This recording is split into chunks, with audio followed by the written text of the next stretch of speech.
I stood there, a phantom in my own life, in that emerald silk dress, the one Richard, my husband of 40 years, had always said made my eyes sparkle like jewels. Tonight, they only held unshed tears. The crystal chandelier above us at the Harbor View Estate, a place we'd chosen for its elegance and sweeping views of Long Island Sound, cast dancing shadows across 200 smiling faces. Our faces, reflected in the expensive champagne flutes, were meant to be a testament to a lifetime of shared joy. But my smile was a mask, paper thin, because I knew exactly who his time's real time's rock was. And she was sitting at table 7, sipping sparkling wine, pretending to be nothing more than just another guest at our 40th anniversary celebration. Hello, I'm Vivien. I'm 63 years old, and this is the story of how I meticulously, deliberately, and with a precision born of profound betrayal, destroyed my husband's perfect little lie in front of everyone who mattered to him. Before I tell you how it all fell apart, how the carefully constructed edifice of our life crumbled in a matter of minutes, I'd love to know where you're watching this from. Drop your location in the comments. It helps me know I'm not alone in this labyrinth of human experience. Now, let me take you back to where this nightmare truly began. It was just 3 months before this very party, that Tuesday morning in April. Tuesdays were my volunteer days at the hospital library. A quiet solace, something to fill the hours after our daughter Emma moved to Seattle and our son Michael settled in Boston. The grand colonial house, once bustling with life, had grown too quiet without their youthful energy. I was running late, my morning ritual thrown into disarray by the hunt for my reading glasses. I'd checked the kitchen counter, the nightstand, the bathroom, all the usual spots. Then I remembered I'd been going through old photo albums the night before in Richard's study. He told me months ago, with a casual wave of his hand, to feel free to use his desk when I needed space for my projects. His study was his sanctuary, a realm of mahogany bookshelves, a worn leather chair, and that massive oak desk, a legacy from his own father. Richard, a commercial real estate attorney, had built a life of comfort for us over 37 years in this home. He'd never been the type to hide things from me, or so I thought. I found my glasses on his desk, right next to his laptop. The screen was dark, a blank slate. As I reached for my glasses, my elbow brushed the mouse. The screen flickered to life. I should have looked away. I should have just grabbed my glasses and left, the mundane rhythm of my day unbroken.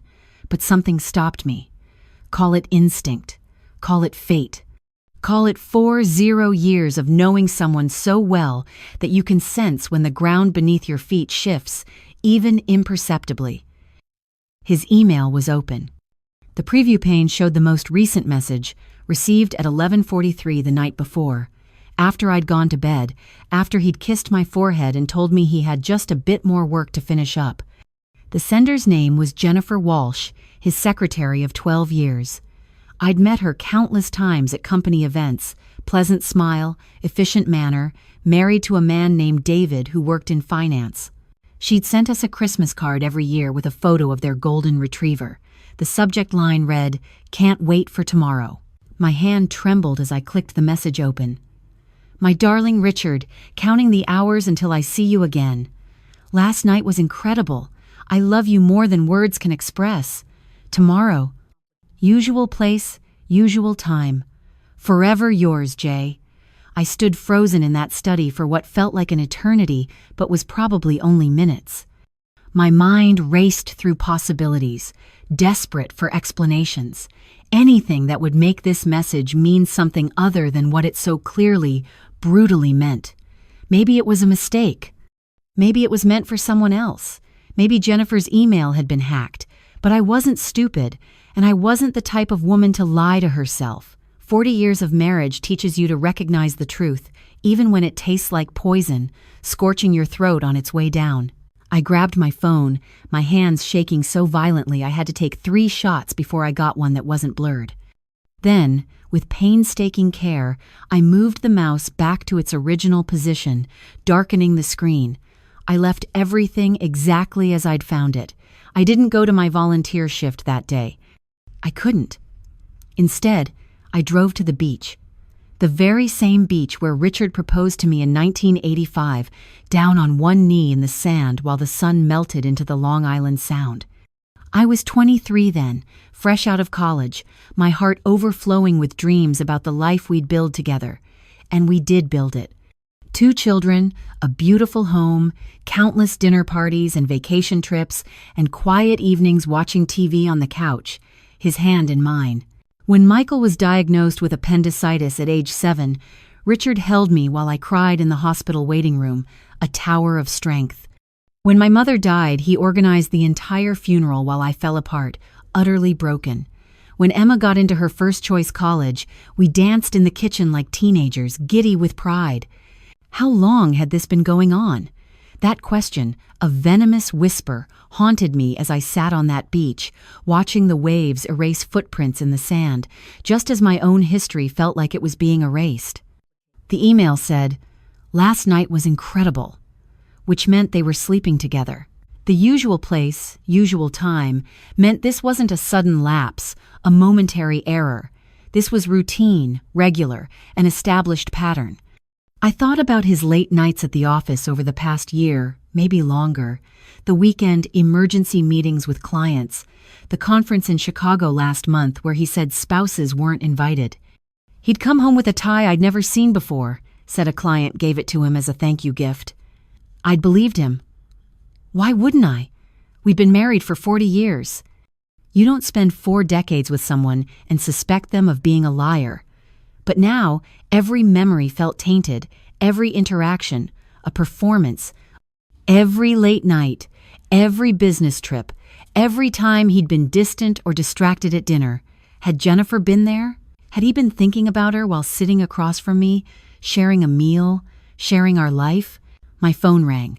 Richard, probably wondering where I was. I let it go to voicemail. He called again. And again. The 4th time, I answered. Vivien, where are you? Your volunteer coordinator called the house looking for you. His voice was concerned, caring, the voice I'd loved for 4 decades. I wasn't feeling well, I said, surprised by how steady my voice sounded, a quiet steel emerging from the wreckage. I'm just getting some fresh air. Do you need me to come home? No, stay at work, Richard. I know how busy you are. After we hung up, a cold, hard resolve settled in my chest. I wasn't going to confront him yet. I was going to find out exactly how deep this betrayal went. I was going to map the full extent of this secret empire he had built. The next morning, I did something I never, in my wildest nightmares, thought I'd do. I became a spy in my own marriage. Richard left for work at 7:30, same as always. He kissed me goodbye, told me he'd be home by 6. A perfect domestic scene.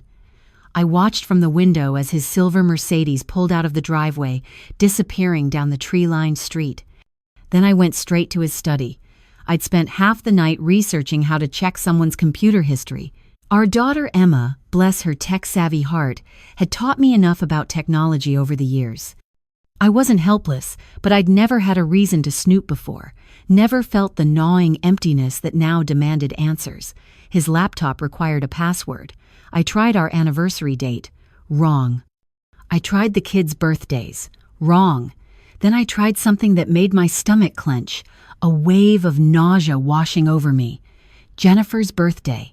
I'd seen it on the office birthday calendar years ago. February 14th, Valentine's Day. Of course. Wrong again.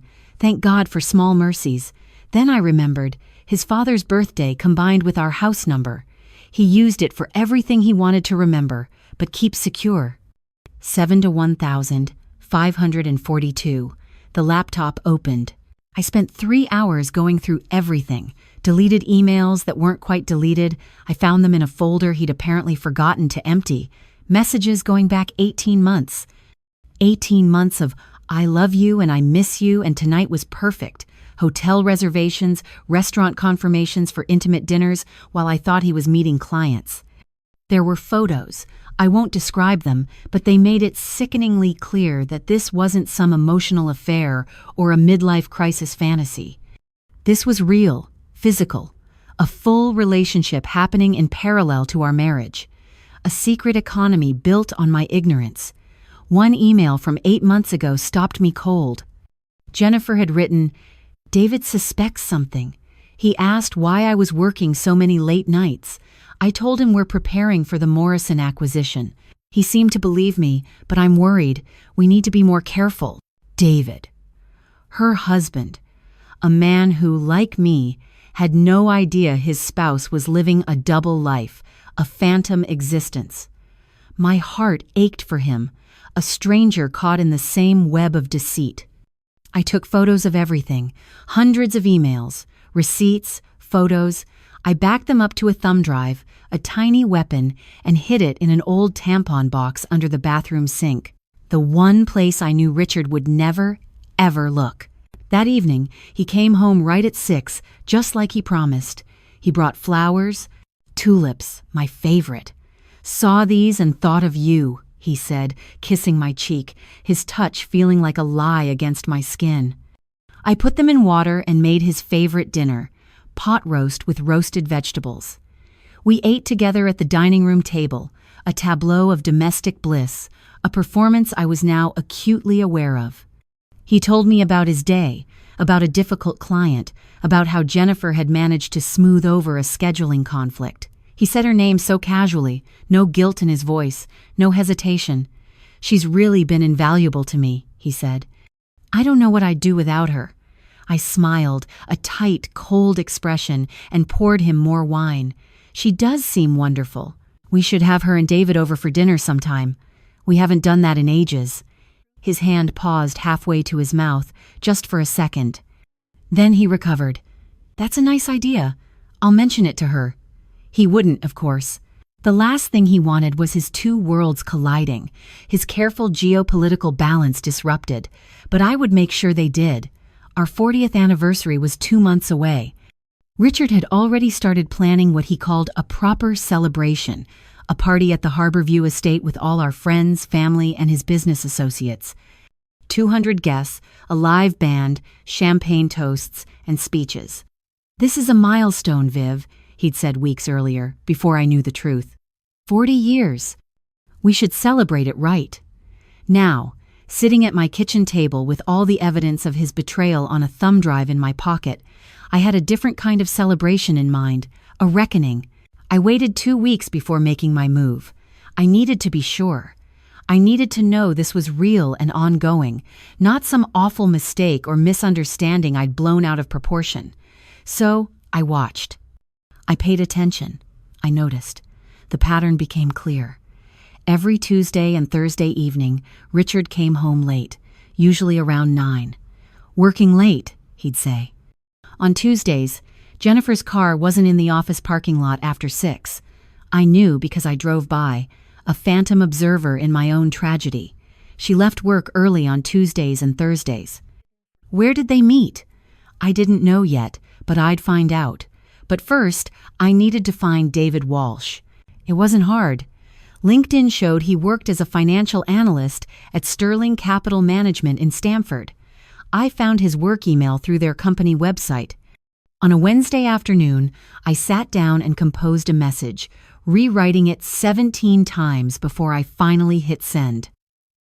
"Dear Mr. Walsh, you don't know me, but my name is Vivien Hartford. I believe we have something important to discuss regarding our spouses who work together. I would like to meet with you privately to share information I think you deserve to know. I understand this message may seem strange or concerning. I assure you, I'm not trying to sell you anything or involve you in any scheme. This is a matter of truth and respect between two people who deserve better than what they're getting. If you're willing to meet, please reply to this email. I'll leave the time and location up to you. Sincerely, Vivien Hartford." He responded within 3 hours. "Mrs. Hartford, your message has concerned me greatly. I'd like to meet as soon as possible.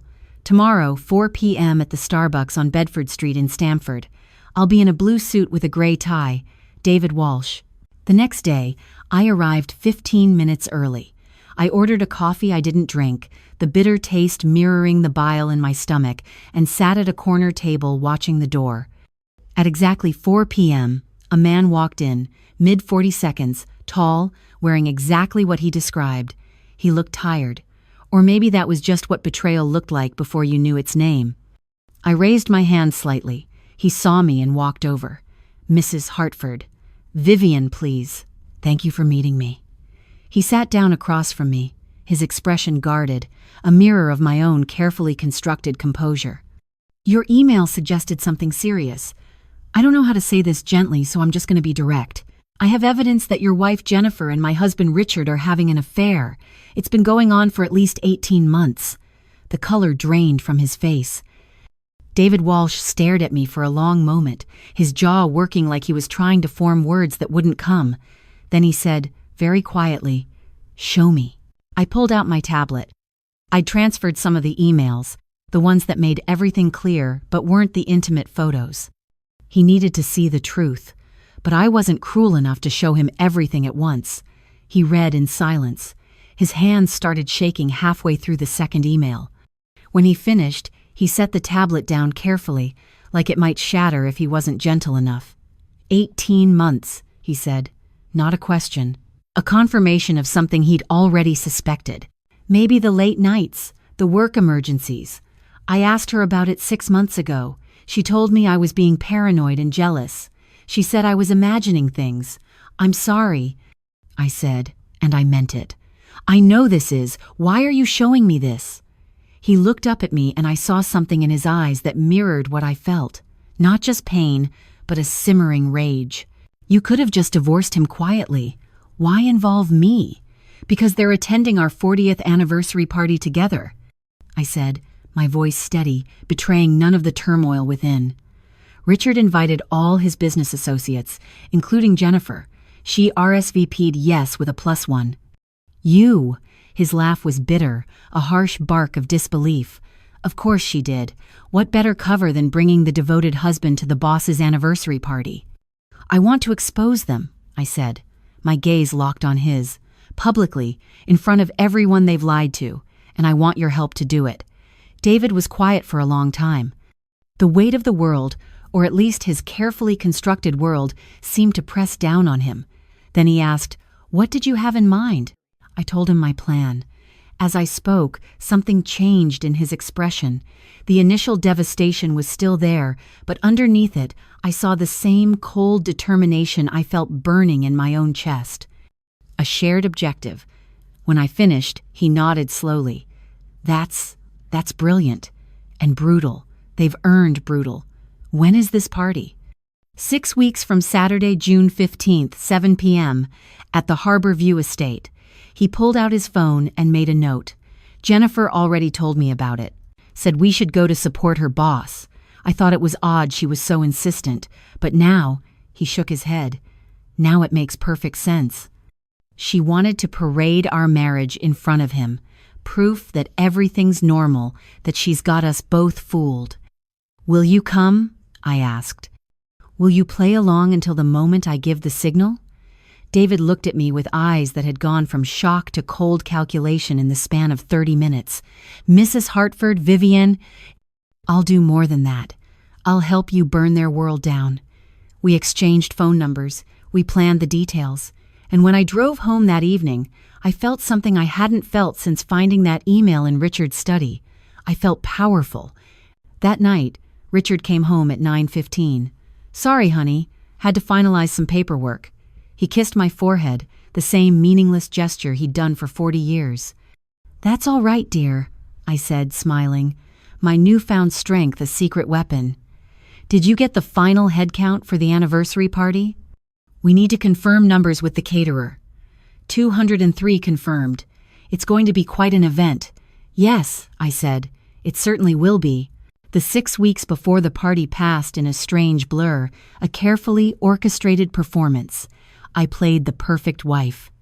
I confirmed catering details, approved the floral arrangements, selected the music playlist with the band director, white roses and hydrangeas, classic jazz standards. A special anniversary waltz where Richard and I would dance while everyone watched. Richard seemed happier than he'd been in years. He thought he'd pulled it off. 40 years of marriage, successful career, beautiful home, and his secret affair alive and well. He thought he had it all. I knew better. But I smiled and nodded and acted excited about our big celebration, all the while constructing my own, far more significant event. David and I texted regularly, brief messages carefully worded, a clandestine communication channel in case either of our spouses saw them. He was playing his part perfectly, too, a silent accomplice in this strategic takedown. Jennifer had no idea he knew. She'd even bought a new dress for the party. Something special, she told David. She wanted to look good for Richard while pretending to be there as the faithful secretary with her devoted husband. The irony would have been funny if it weren't so utterly pathetic, a testament to the layers of self-deception that had consumed their lives. 3 days before the party, Richard's mother called from her assisted living facility in Massachusetts. She'd fallen and broken her hip. Richard needed to drive up to be with her for the surgery. "I'll come with you," I said, offering a lifeline he wouldn't take. No, he waved me off. "Someone needs to stay here and handle the final party details. I'll be back Friday night, plenty of time before Saturday's event." He left Thursday morning. I checked his laptop that afternoon. He'd gotten sloppy, left it unlocked in his rush. There was an email to Jennifer. "With V occupied with party planning and me stuck with my mother, we won't see each other until the party. I'll miss you. Can't wait to see you in that blue dress. You'll be the most beautiful woman in the room." I took a screenshot and sent it to David. His reply came immediately. "Can't wait for Saturday." The game was on. Friday night, Richard returned home exhausted. His mother's surgery had gone well, but the trip had worn him out. I made him tea, rubbed his shoulders, told him to rest up for tomorrow. 40 years, Viv," he said, holding my hand. "We've built a good life together." "Yes," I said, "we certainly have." The lie tasted like ash in my mouth. Saturday arrived bright and clear. Perfect June weather. The Harborview estate looked magnificent, decorated exactly as I'd envisioned. White roses everywhere, tables set with our finest china, the view of Long Island Sound sparkling in the distance. Our children arrived early, Emma from Seattle, Michael from Boston. They hugged us both, excited about the celebration. My sister Carol came with her husband. Richard's brothers drove up from Virginia. Friends from college, neighbors from our street, Richard's business partners and colleagues. And then Jennifer, arriving in a stunning blue dress, her hand linked with David's arm. She smiled at me warmly, a viper with a pleasant face. "Vivien, everything looks absolutely beautiful. Congratulations to you both. Thank you so much for coming, Jennifer," I said, matching her smile, my voice dripping with an insincere sweetness. "You and David mean so much to Richard. I made sure you had excellent seats. Table 7, right up front near the head table." Her smile faltered for just a fraction of a second, a tiny crack in her facade, but she recovered quickly. "How thoughtful. If you're watching this and enjoying the story, if you can't wait to see what happens when I finally stand up and speak, please hit that subscribe button right now." Dinner was served at 8. Prime rib and salmon, roasted vegetables, champagne flowing freely, lubricating conversations. The band played soft jazz while guests mingled and laughed. Michael and Emma came up to the head table repeatedly, hugging me, telling me how happy they were to see their parents celebrate this milestone, if only they knew. I watched Jennifer throughout dinner, a hawk observing its prey. She was playing her role perfectly. The attentive secretary, smiling politely, making small talk with other guests at her table. David sat beside her, his expression neutral, playing his role just as well, a silent conspirator. To anyone watching, they looked like a normal couple enjoying their boss's anniversary party. But I caught the moments. The way Jennifer's eyes kept drifting to Richard, the small, secretive smile that crossed her face when he laughed at something his brother said. The way she touched her necklace, a delicate silver pendant, and I suddenly realized Richard had probably given it to her. How many gifts had there been? How much of our time's money had he spent on her, funding this parallel life? At 9, the band director announced it was time for speeches. Richard's brother went first, sharing funny stories from their childhood. My sister Carol spoke about our wedding day 40 years ago, a day that now felt like a cruel joke. Emma and Michael both gave beautiful speeches about growing up with us as parents, about the love they saw between us every day. Every word felt like a knife twisting in my gut. Then Richard stood up. The room fell silent, all eyes on him. He held his champagne glass, looking distinguished in his navy suit, a man of power and standing.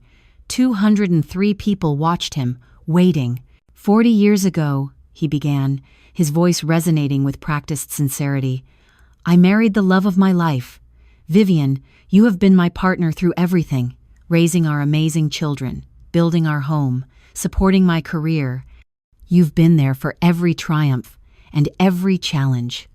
I smiled from my seat, playing my part, the loyal wife, enduring. Marriage isn't easy, he continued, a master of deception. It takes work, commitment, and dedication. But most importantly, it takes having someone beside you who is your rock, someone steady and true, who you can count on no matter what. He raised his glass higher, a gesture of ultimate hypocrisy. So tonight I want to toast my rock of 40 years. He looked directly at me. To Vivien. I stood up, the chair scraping against the polished floor, a shockingly loud sound in the suddenly hushed room. Every eye turned to me. That's very sweet, Richard, I said, my voice carrying clearly across the silent room, a calm before the storm. But before everyone drinks to that, I'd like to add something. Richard looked utterly confused. This wasn't part of his Times script. Vivien, I wasn't finished. I know, dear, but I think our guests would be interested to hear me thank someone. Too. I turned to face the room, seeing all the faces I'd known for years, decades, some of them. You see, my husband is absolutely right. Marriage does take dedication. It takes commitment. It takes honesty. My gaze, cold and unwavering, locked directly at table 7. Jennifer had gone pale, her blue dress suddenly seeming less celebratory, more like a uniform for her deception. David sat perfectly still, a statue of contained fury. So? I said clearly, my voice ringing with a newfound authority.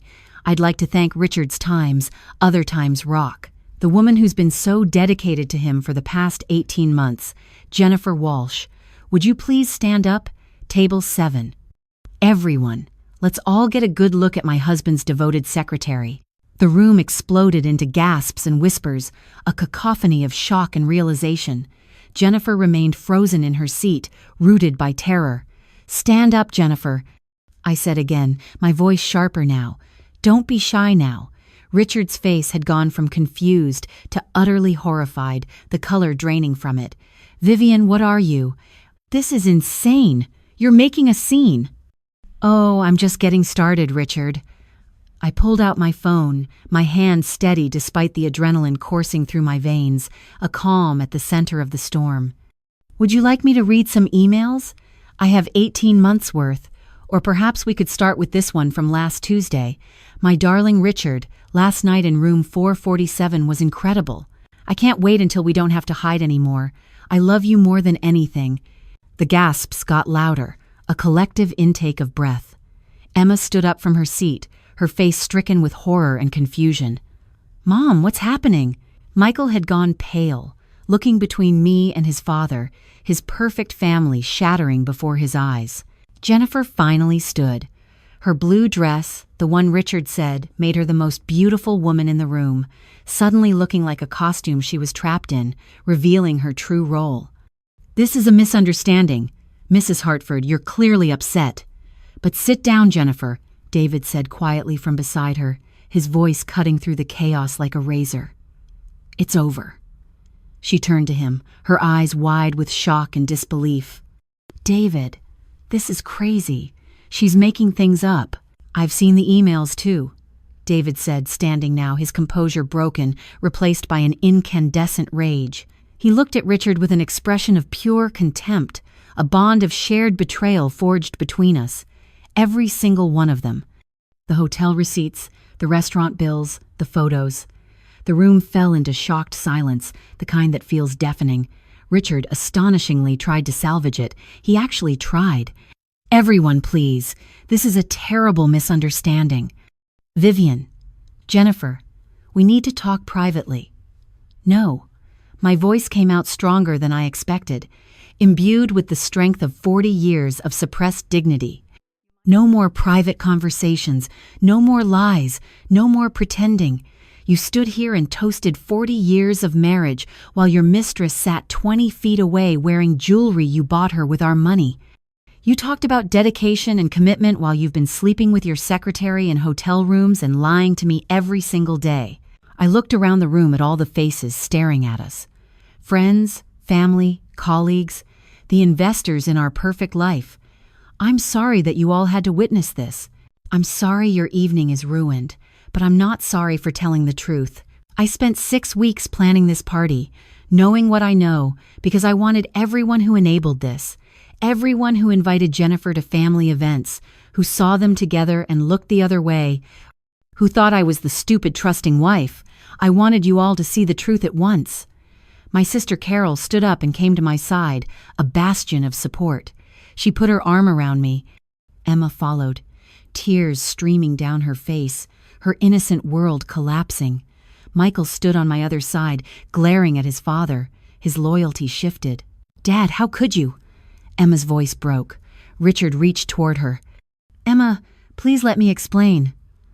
"There's nothing to explain," Michael said coldly, his voice laced with disgust. "You cheated on Mom for 18 months with your secretary.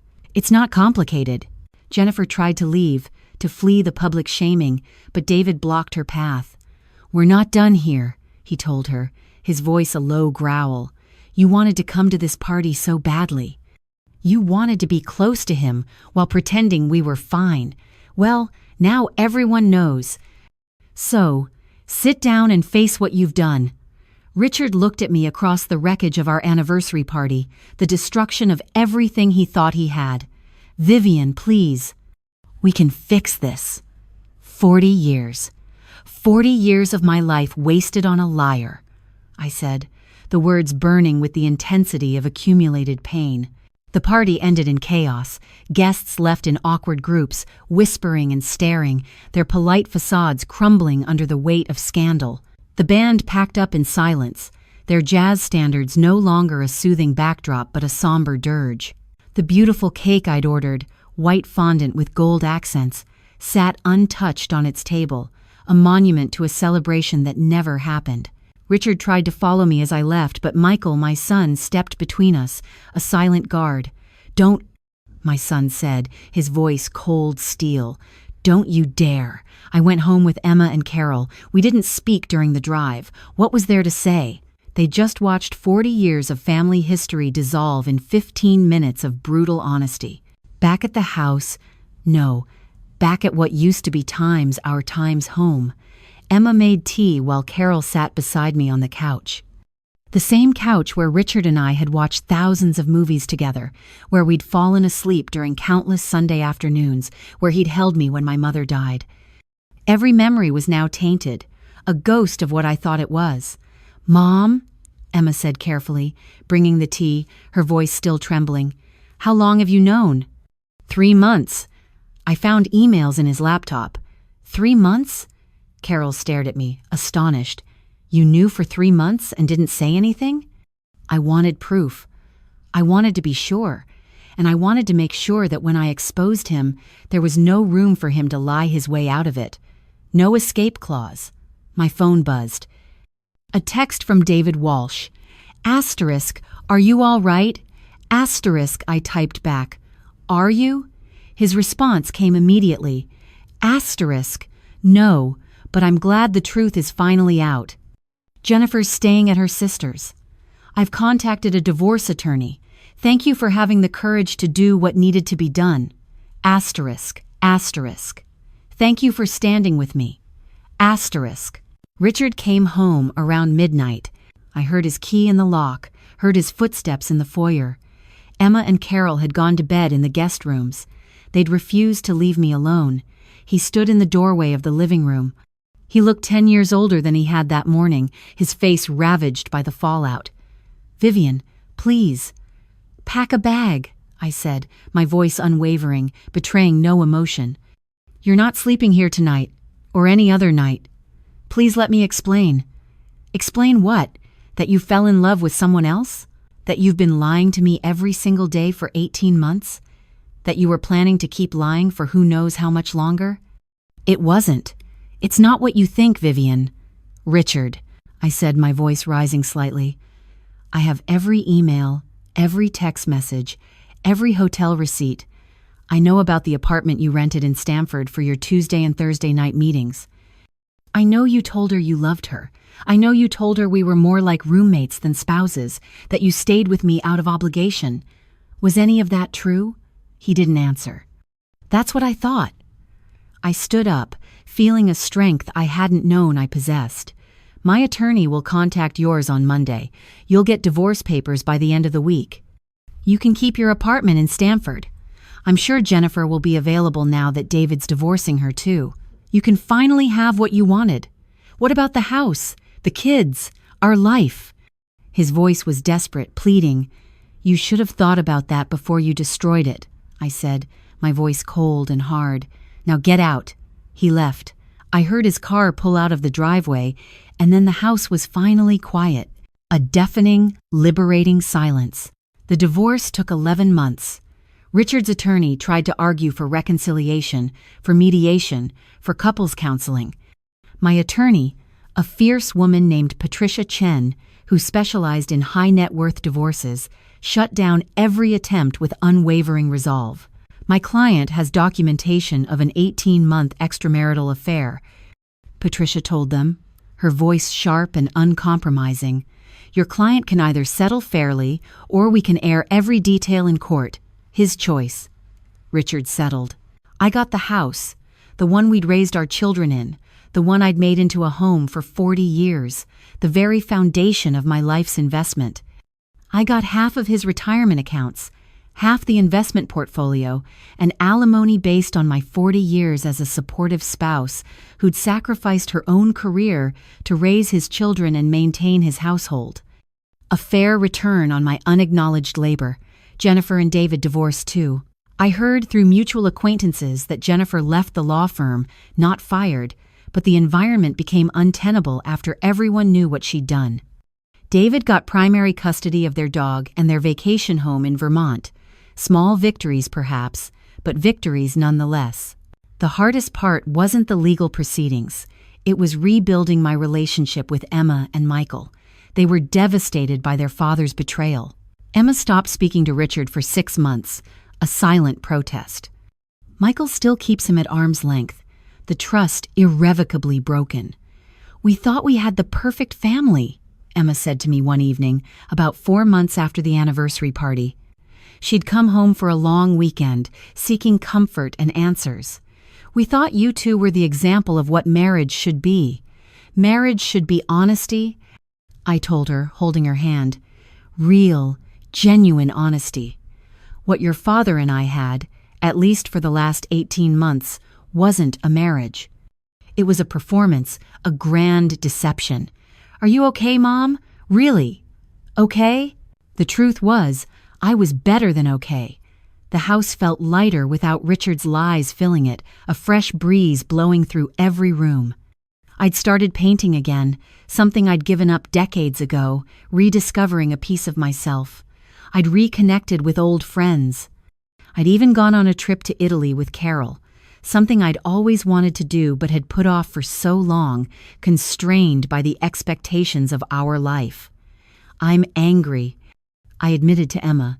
I'm sad about wasted time, about the shattered illusion, but I'm also free, and that's worth something more than I can express. As for Richard and Jennifer, last I heard they weren't together. Turns out affairs lose their excitement, their illicit thrill, when they're no longer secret. When your entire relationship is built on betrayal, there's no foundation strong enough to support it in the harsh light of day.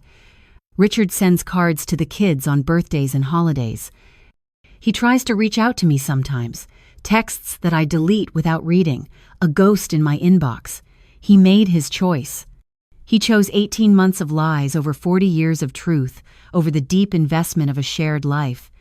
That's something he has to live with, not me. Looking back at that anniversary party, at the moment I stood up and shattered the perfect illusion Richard had created, I don't regret it. Not for a second. Some people might say I should have handled it privately, quietly, with dignity. But I had been quiet for 3 months while I gathered proof. I had been dignified for 40 years while I was a faithful wife. That night at that party, I chose truth over dignity. I chose justice over quiet suffering, and I'd make the same choice 1,000 times over.